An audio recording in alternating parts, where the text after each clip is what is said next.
तो आज हम स्टार्ट करेंगे chapter number 1, chemical reaction and equations. ठीक है, तो वन शॉट सीरीज लेके आया हूँ मैं। ठीक है, चलो तो मेरा फर्स्ट क्या है? मेरा फर्स्ट है chemical reaction. Whenever a chemical change occurs, we can say that a chemical reaction will take place. कोई भी केमिकल चेंज होता है तो हम ये कह सकते हैं कि उसमें केमिकल रिएक्शन हुआ है। जैसे कि food gate digest in our body, rusting of iron. ठीक है, ओके, चलो आगे बढ़ते हैं।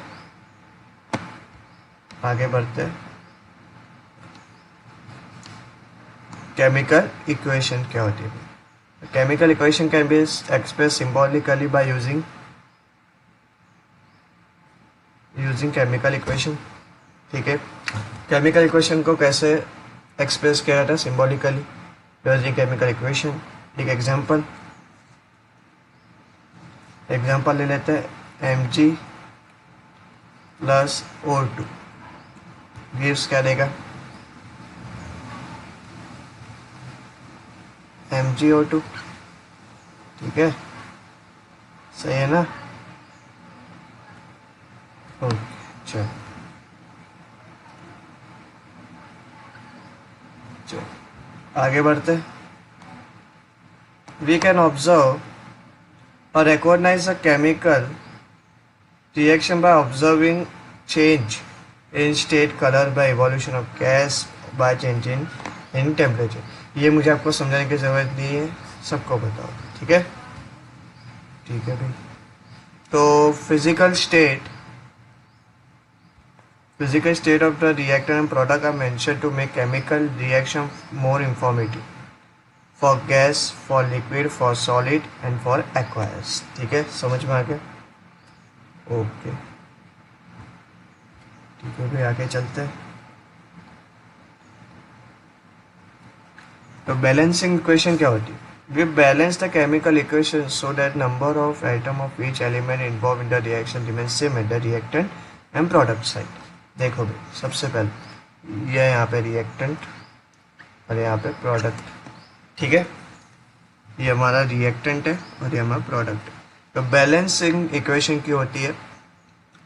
बैलेंस इक्वेशन होती है इसलिए क्योंकि नंबर ऑफ एटम दोनों साइड पे इक्वल रहे। ठीक है, उसे क्या बोला जाता है? Balancing equation. समझ में आ गया सबको? चलो, यहाँ पे एग्जांपल्स दिए हुए हैं, देख सकते हैं आप लोग। देखो, एग्जांपल दिया हुआ है एक 3Fe प्लस 4H2O। ठीक है, तो चलो बैलेंसिंग करते हैं। यहाँ पे Fe कितना है? E। ठीक है, और O3 O कितना है? 4। ठीक है, तो Fe3 O3 प्लस 4H2O। समझ में आ गया? इजी, फालतू। यहाँ पे प्रिंटिंग मिस्टेक है। ठीक है, तो मैंने आपको करेक्ट करवा दिया। तो अब कॉम्बिनेशन रिएक्शन क्या होती है? The reaction in which two or more substances combine to form a new single substance. ठीक है, कॉम्बिनेशन रिएक्शन का मतलब होता है दो से ज़्यादा सब्सटेंसेस कंबाइन होते हैं तो एक न्यू सिंगल सब्सटेंस बनता है। ठीक है, एक एग्जांपल से समझाता हूँ मैं आगे। पूरा वन शॉट सीरीज से मज़ा आएगा। ठीक है, चलो ये आ गया हमारा। ठीक है, कैल्शियम ऑक्साइड आया, उसमें वाटर मॉलिक्यूल के साथ रिएक्ट किया। ठीक है, उससे क्या बनाया? Calcium hydroxide.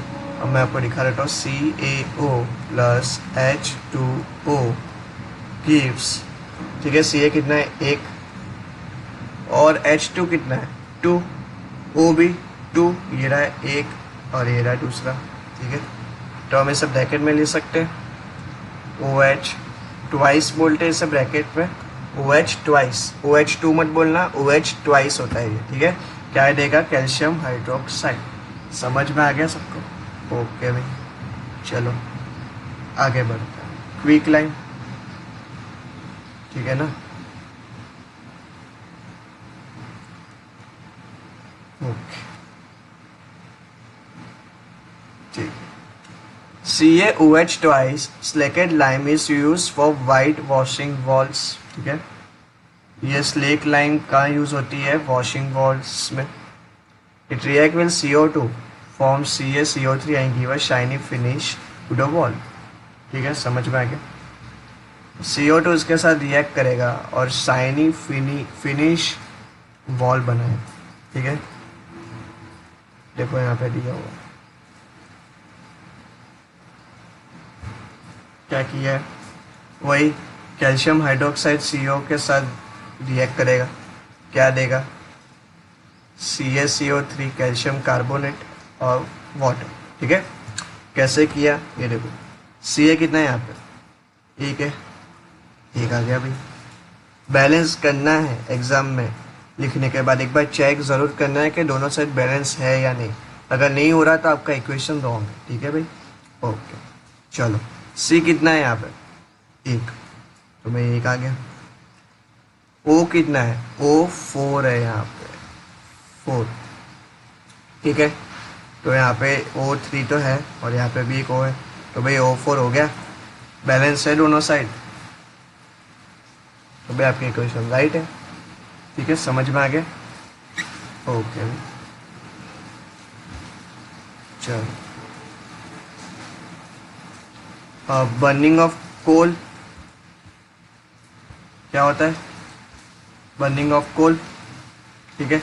C+O2 क्या देंगे? CO2 plus heat plus light, right.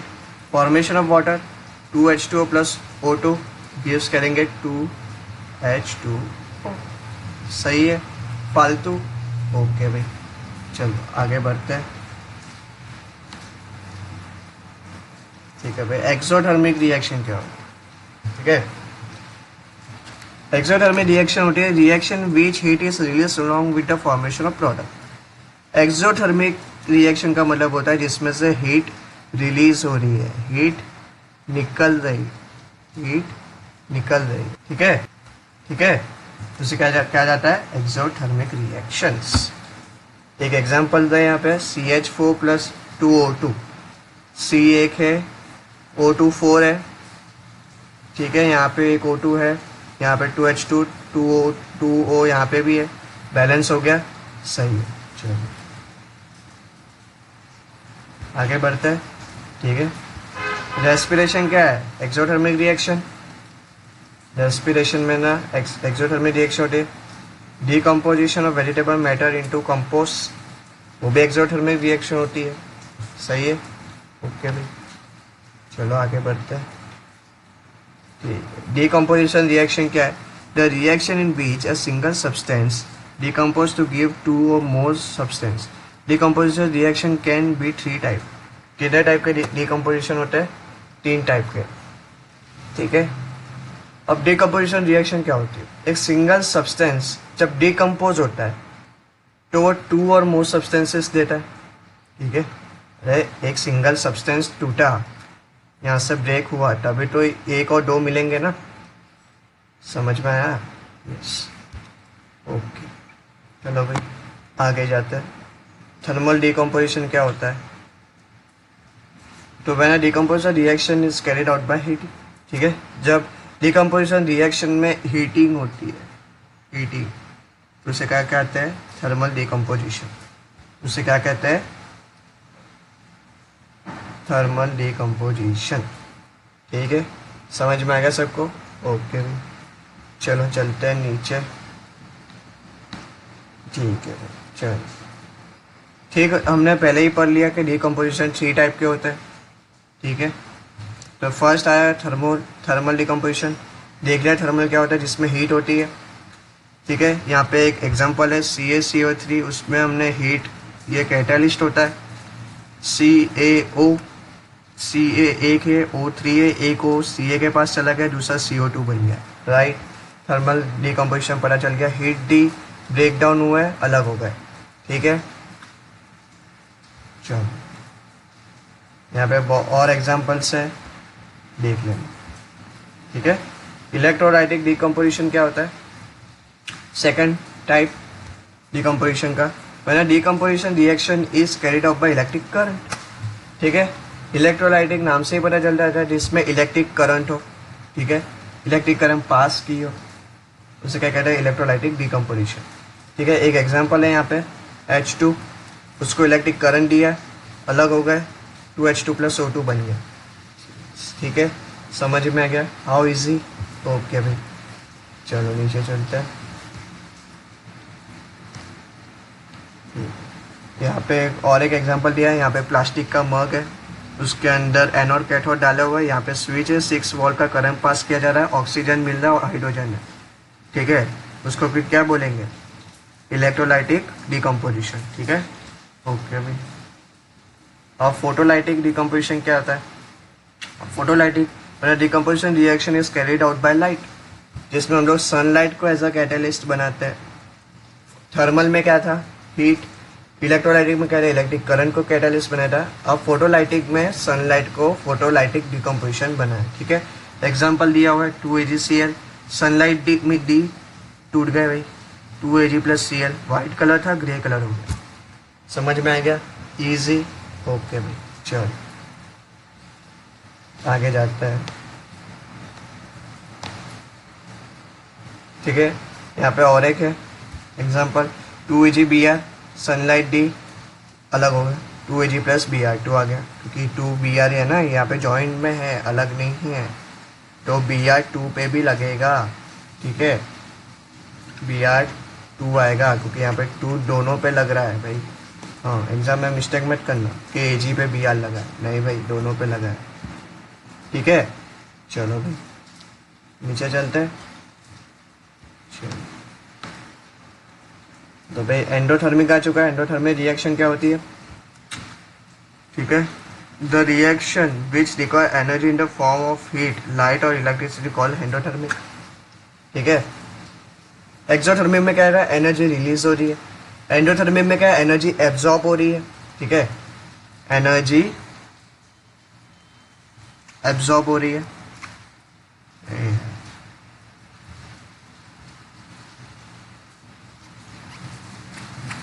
Energy क्या हो रही है? एब्जॉर्ब। ठीक है भाई, कंफ्यूज मत होना। हाँ, वापस लिख देता हूँ यहाँ पे। एक्सो में क्या हो रहा था? Energy release. ठीक है, एनर्जी क्या हो रही थी? रिलीज हो रही थी। और एंडो में एनर्जी एब्जॉर्ब हो रही है। ठीक है, दोनों अलग अलग है, और सबसे इम्पोर्टेंट पूछ सकते हैं 2 मार्क के क्वेश्चंस में। ठीक है, डेफिनेशन पूछ सकते हैं एक्सो और एंडो की। ठीक है, समझ में आ गया? ओके भाई, चलो एग्जाम्पल लिया एंडोथर्मिक रिएक्शन का, 2BaOH twice, 2BaOH twice plus NaH4Cl क्या देगा? BaCl2 NH4OH। ठीक है, समझ में आ गया?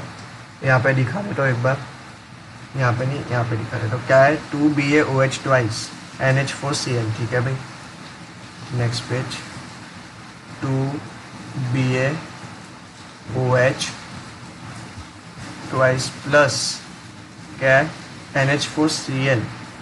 ओके भाई, चलो दिखा देते हैं। NH4Cl क्या देगा? इसमें से हीट पास करो, इलेक्ट्रिक करंट पास करो, कुछ भी पास करो। ठीक है, क्या देगा? 2BaCl2। ठीक है ना? अरे भाई Cl माइनस होता है और पॉजिटिव, Cl इसके पास चला जाएगा और OH इसके पास, क्योंकि OH नेगेटिव होता है, ये पॉजिटिव। ठीक है, समझ में आ गया? देखो वापस दिखाता हूँ। तो बना क्या? 2BaCl प्लस NH4OH बना, NH4OH बना, सही बना है? ठीक है भाई, सही है। ओके, समझ में आ गया। ओके, चलो भाई, चलो भाई आगे बढ़ते हैं। तो भैया डिस्प्लेसमेंट रिएक्शन क्या होती है? The chemical reaction in which an element displace another element from its solution. ठीक है, डिस्प्लेसमेंट रिएक्शन क्या होता है? एक एलिमेंट दूसरे एलिमेंट को डिस्प्लेस कर दे। ठीक है, एग्जांपल लेके समझाते हैं भाई। यहाँ पे Fe है एग्जांपल में और CuSO4 है। ठीक है, क्या दे रहा है इसने? SO4 ने क्या किया? SO4 ने Fe के साथ रिएक्शन कर लिया और प्लस Cu हो गया। ठीक है, मतलब SO4 ने Cu को डिस्प्लेस कर दिया, सही है, छोड़ दिया बेचारे को अकेला। ठीक है, तो उससे क्या बोलते हैं? Fe उसे क्या बोलते हैं? Displacement reaction. ठीक है, समझ में आ गया। ओके भाई, चलो यहाँ पे एक स्टैंड दिया हुआ है, टेस्ट ट्यूब है, उसके अंदर थ्रेड डालिए, कॉपर सल्फेट सॉल्यूशन है, आयरन नेल। क्या दे रहा है भाई? The nail becomes brownish. Nail कैसे हो जाएगी? ब्राउनिश हो जाएगी कलर, और the blue colour of copper sulphate solution fade हो जाएगा। ठीक है, एग्जांपल्स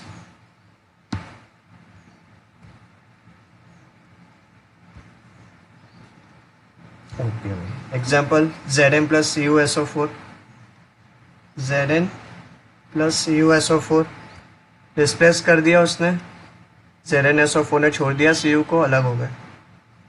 ठीक है भाई, नीचे भी सेम ऐसा ही है, देखो भाई, छोड़ दिया इसने, Cl2 ने Cu को छोड़ दिया। बेचारे Cu को सब छोड़ते ही जा रहे हैं, ऐसा तो क्या कर दिया। ठीक है भाई, चलो आगे बढ़ते हैं। तो एक बहुत इंपॉर्टेंट MCQ आया भाई, zinc and lead are more reactive element than copper. भाई 1 मार्क, ये 1 मार्क MCQ में आ सकता है, पढ़ लेना एक बार। Okay, the displace copper from इस कंपाउंड। देखा हमने सारे एग्जांपल्स में देखा कि Cu को छोड़ ही दिया है। ठीक है भाई, ये देख लो ऊपर के सारे कंपाउंड में Cu अकेला ही पड़ा हुआ है। ये देखो, ये यहाँ पे Cu, यहाँ पे Cu अकेला है, बेचारे को छोड़ दिया जिंक और लीड ने। ठीक है, क्यों? क्योंकि जिंक और लीड ज़्यादा रिएक्टिव है कॉपर के मुकाबले। ठीक है भाई, कॉपर का कोई मुकाबला ही नहीं है जिंक और लीड के सामने। अब डबल डिस्प्लेसमेंट देखते हैं। डबल डिस्प्लेसमेंट क्या होती है? The reaction which two different atom or group of atom are mutually exchange. एक एग्जांपल से समझते हैं। Na2SO4 है, सोडियम सल्फेट, BaCl2 के साथ रिएक्ट किया बेरियम क्लोराइड के साथ। तो अब यहाँ पे डबल हुई है, देखो। अब Na2SO4 था, SO2 ने NO2 को छोड़ दिया भाई, और SO4 Ba के साथ चला गया, और यहाँ पे Cl2 ने छोड़ दिया Ba को और Na2 के साथ चला गया। ठीक है भाई, BaSO4 बन गया बेरियम सल्फेट और 2NaCl, डबल डिस्प्लेसमेंट बोलेंगे इसे। सही है, समझ में आ गया। और एक बार देखो भाई, Na2SO4 था, उसने BaCl2 के साथ रिएक्ट किया, क्या मिला? BaSO4 plus 2NaCl। देखो अब यहाँ पे ब्रेक डाउन हुआ, SO2 Ba के पास चला गया और Cl2 Na के पास चला गया, डबल डिस्प्लेसमेंट रिएक्शन हुआ। ठीक है भाई, समझ में आ गया। ओके, पूछ सकते एग्जाम में। ठीक है, और white substance is form due to about reaction, the insoluble substance is called precipitate. जो वाइट सब्सटेंस बने इस रिएक्शन में, ठीक है, इनसॉल्युबल सब्सटेंस है, उसको क्या बोलेंगे? PPT, मतलब प्रेसिपिटेट। PPT भी बोल सकते हैं एग्जाम में, PPT मत लिखना, पूरा लिखना प्रेसिपिटेट। ठीक है भाई, ओके। चलो अब प्रेसिपिटेशन रिएक्शन आ चुकी है, तो क्या है? Any reaction that produce is called precipitate, is called precipitate reaction. किसी भी सॉल्यूशन में अगर वाइट सब्सटेंस फॉर्म हो रहा है तो उसे क्या बोलेंगे? प्रेसिपिटेशन रिएक्शन, ठीक है भाई। एग्जांपल देख लो, देखो PbNO3 ट्वाइस प्लस 2Ki, मतलब लीड नाइट्राइड ने पोटेशियम आयोडाइड के साथ Bi2 यहाँ पे ब्रेकडाउन हुआ अभी, I2 इसके साथ चला गया और Na3 ट्वाइस इसके साथ K के साथ, ठीक है। तो PbI2 KI2 दोनों पे लगाया, पता है ना। और ये यहाँ पे चला गया, ट्वाइस निकल के यहाँ पे आ गया भाई, क्योंकि के पास ऑलरेडी था। समझ में आ गया? ओके भाई, चलो आगे चलते हैं। अब भैया ऑक्सीडेशन क्या होता है, सबसे आया है पार्ट आया है ऑक्सीडेशन। ये पूछ सकते हैं ऑक्सीडेशन, रिडक्शन और रिडॉक्स, ठीक है। तो ऑक्सीडेशन क्या है? Oxidation is the gain of oxygen और loss of hydrogen.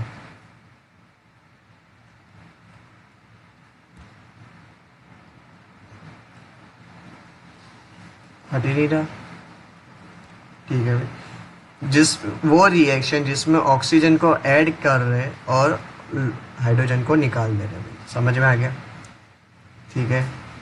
2Cu plus O2 addition हो गया ऑक्सीजन का, 2CuO, ठीक है। When copper is heat a black colour appear, जब हम कॉपर को हीट करेंगे तो कैसा कलर बन जाएगा? ब्लैक कलर, ठीक है भाई। If this CuO is reacted with hydrogen gas, then again Cu become brown. Reverse reaction हो जाएगी। जब हमने हाइड्रोजन को ऐड किया, CuO ने हाइड्रोजन के साथ रिएक्शन किया, तो O इसके साथ चला जाएगा, वाटर बनाएगा, Cu वापस अकेला, तो कैसा? पहले जैसा ब्राउन कलर। तो रिएक्शन कैसे हो गई? रिवर्स। समझ में आ गया? ओके भाई, हाउ फालतू, कुछ नहीं है, दम नहीं है इसमें। चलो भाई रिडक्शन देख लेते हैं। रिडक्शन में क्या होता है? उल्टा, उसमें ऑक्सीजन को निकालना है और हाइड्रोजन को डालना है, इसका मतलब हो गया रिडक्शन। ऑक्सीडेशन में ऑक्सीडेशन को ऐड करना है, हाइड्रोजन को रिडक्शन में ऑक्सीजन को निकालना और हाइड्रोजन को लेना है भाई। समझ में आ गया? ओके, चलो आगे बढ़ता है। Redox reaction.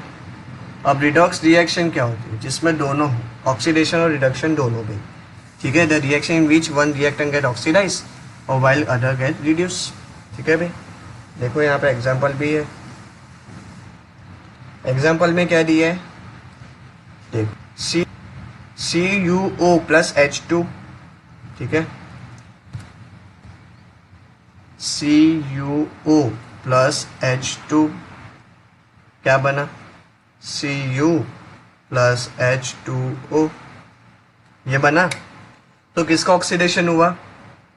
इसका क्या बना? ऑक्सीडेशन। और इसका क्या बना? रिडक्शन, ठीक है भाई।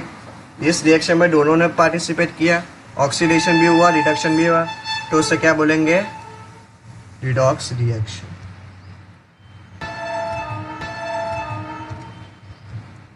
रिडॉक्स रिएक्शन, ठीक है भाई, पता चल गया सबको? ओके, आगे बढ़ते हैं। और एक एग्जांपल है, देख लीजिए। यहाँ पे क्या हुआ? ZNO प्लस C, ठीक है, वो इसके पास चला गया, तो किसका ऑक्सीडेशन हुआ? CO का रिडक्शन, इसका ऑक्सीडेशन हुआ और Zn का रिडक्शन हुआ, ठीक है। समझ में आ गया? ओके भाई, चलो। तो आ गया हमारा कोरोजन। तो कोरोजन क्या होता है ना? Metallic is attack by substance around is such as moisture, acid, एब्सेटो, ठीक है भाई। तो देखो, आपने अपने घर पे एक पुरानी अलमारी देखी होगी, क्या भाई? उस पर ऐसा ऐसा कुछ आयरन का कुछ आ जाता है, डस्टिंग, उसे क्या बोलते हैं? आयरन रस्टिंग, ठीक है, उसको क्या बोलते हैं? Iron rusting. वो क्यों होता है? जब कोई भी सब्सटेंस मॉइस्चर या फिर एयर के कांटेक्ट में आ गया तो वो सब्सटेंस कोरोड हो जाएगा, ठीक है, तो उसको क्या बोलते हैं, कोरोजन। ठीक है, अब प्रिवेंट कैसे करना है, कोटिंग कर दो आयरन पे। ठीक है, आयरन पे कोटिंग कर दो तो कोरोजन नहीं होगा। ठीक है भाई, समझ में आ गया, इजी। ठीक है, चलो अब आगे चलते हैं। अब रेंसिडिटी क्या होता है भाई, कोई भी फूड जिसमें फैट्स एंड ऑयल हो, अगर वो ऑक्सीडाइज हो जाए तो वो रेंसिड हो जाता है, उसका स्मेल और टेस्ट चेंज हो जाता है, पूरा ख़राब हो जाता है। ठीक है, हम कहते हैं ना 1-2 दिन बाद खाना ख़राब हो गया, वो रेंसिडिटी की वजह से होता है। क्यों? क्योंकि वो ऑक्सीडाइज हो गया। अब उसको प्रिवेंट करने के लिए हमें एंटीऑक्सीडेंट का यूज़ करना पड़ता है फूड में।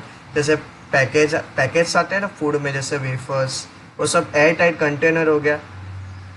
ठीक है, ये सब यूज़ की वजह से रेंसिडिटी नहीं होती। ठीक है भाई, सबको समझ में आ गया। रेंसिडिटी और कोरोजन में दोनों में ऑक्सीडेशन का पार्ट होता है, ऑक्सीडेशन होता है उसमें। ठीक है, ठीक है भाई, तो इसी के साथ पूरा चैप्टर ख़त्म होता है। मिलते हैं नेक्स्ट चैप्टर में। एक भी टॉपिक मैंने नहीं छोड़ा। आई होप आप सबको पसंद आएगा। पसंद आ गया है तो लाइक, शेयर, सब्सक्राइब और कमेंट कर देना। ठीक है, मिलते हैं नेक्स्ट वीडियो में।